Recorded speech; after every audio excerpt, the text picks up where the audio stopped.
우리는 매일 과학기술의 발전을 경험하며 살아갑니다. 하지만 그 기술을 통제하지 못한다면 우리는 어떤 결과를 맞이하게 될까요?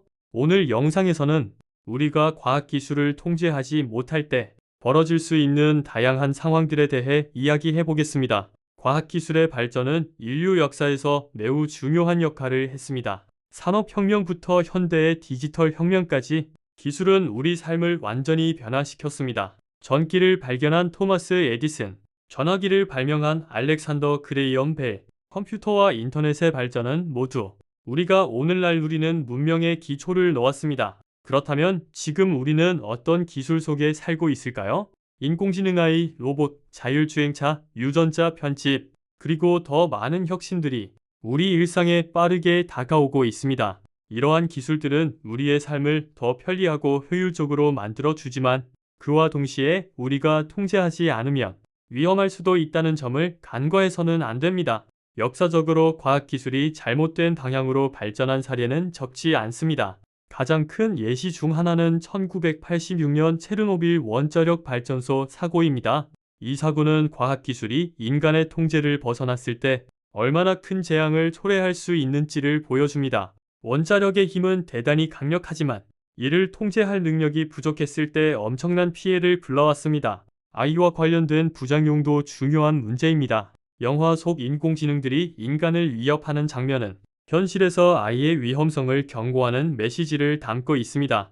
우리가 아이의 발전 속도를 통제하지 않으면 어느 날 예상치 못한 결과가 생길 수도 있습니다. 만약 우리가 자율주행차나 무인 드론과 같은 기술을 완벽하게 통제하지 못한다면 무엇이 일어날까요? 자율주행차의 사고는 이미 일부 사례로 나타났습니다. 이러한 기술은 사고를 줄일 수 있지만 통제되지 않으면 치명적인 결과를 초래할 수 있습니다. 또한 우리가 보안 기술을 제대로 통제하지 못하면 개인정보의 유출과 같은 큰 문제들이 발생할 수 있습니다.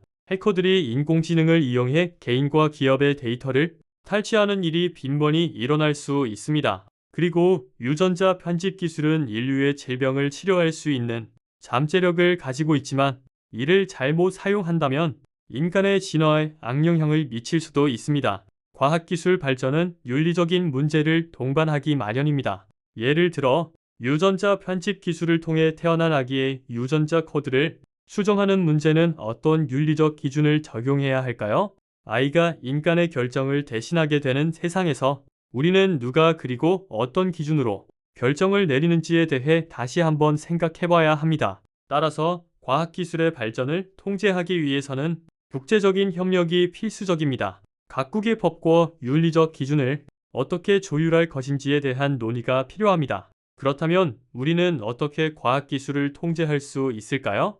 첫 번째는 투명한 연구와 개발 과정입니다. 과학자들은 윤리적 기준을 지키면서 연구해야 하며 그 과정은 공개되어야 합니다. 두 번째는 국제적인 협력입니다. 기술 발전에 대한 규제를 국가 단위에서 넘어선 국제적인 차원에서 논의하고 합의할 필요가 있습니다. 마지막으로 시민 교육과 참여가 필요합니다. 우리는 과학기술의 발전을 따라잡을 뿐만 아니라 그에 대해 비판적으로 사고하고 참여할 수 있어야 합니다. 결국 과학기술은 우리의 삶을 풍요롭고 편리하게 만들어줄 수 있는 도구입니다. 하지만 그 도구가 잘못 사용될 경우 우리는 예상치 못한 결과를 맞이할 수 있습니다. 과학기술을 통제하고 책임감 있게 발전시키는 것이 바로 우리의 몫입니다. 미래는 우리가 어떻게 과학기술을 다루느냐에 달려 있습니다. 우리가 더 나은 세상을 만들 수 있도록 과학기술을 올바르게 통제해 나가야 합니다. 오늘의 영상이 도움이 되셨다면 구독과 좋아요 부탁드립니다. 앞으로도 더 많은 유익한 콘텐츠로 찾아오겠습니다. 감사합니다.